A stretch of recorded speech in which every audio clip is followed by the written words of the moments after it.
बिस्मिल्लाहिर्रहमानिर्रहीम। अस्सलामुअलैकुम दोस्तों, क्या हाल चाल हैं। मैं उम्मीद करता हूं कि मेरे तमाम दोस्त खैरियत से होंगे।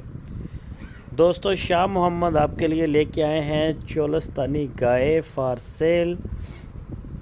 तीसरा सुबह सुई है अभी ताज़ा और बछड़ा दिया है इस गाय ने। तीसरा सुबह डिलीवर कर दिया है और बछड़ा माशाल्लाह बड़ा प्यारा इसने दिया है। ये चेक करें, ब्रीडर बनने के काबिल है ये।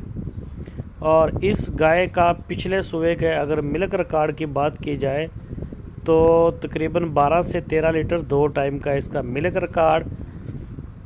तो प्योर चोलस्तानी ये गाय है। ये आप थन चेक कर सकते हैं, चड्डा हवाना इसका बड़ा प्यारा हवाना है इसका। और इस गाय की जो डिमांड की है शाह मोहम्मद ने, वो की है 1,45,000 रुपये। 1,45,000 रुपये डिमांड की है। हरूनाबाद सिटी इसकी लोकेशन है। आप वहां जाके चवाई करके मौके पे चेक कर लें। अगर आप ऑनलाइन ऑर्डर देना चाहें तो पूरे पाकिस्तान में कार्गो शाह मोहम्मद की जा रही है हर शहर में।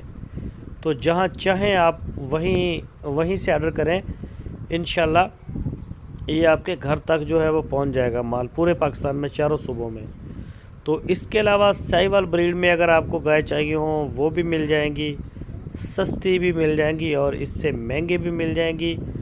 अगर बछड़े चाहिए हों कुर्बानी वाले, वो भी आपको मिल जाएंगे 2020 की कुर्बानी के लिए या 2021 की कुर्बानी के लिए। दोस्तों, अगर वीडियो अच्छी लगी है तो लाइक करें, अपने दोस्तों के साथ फेसबुक और व्हाट्सएप पे लाजमी शेयर करें।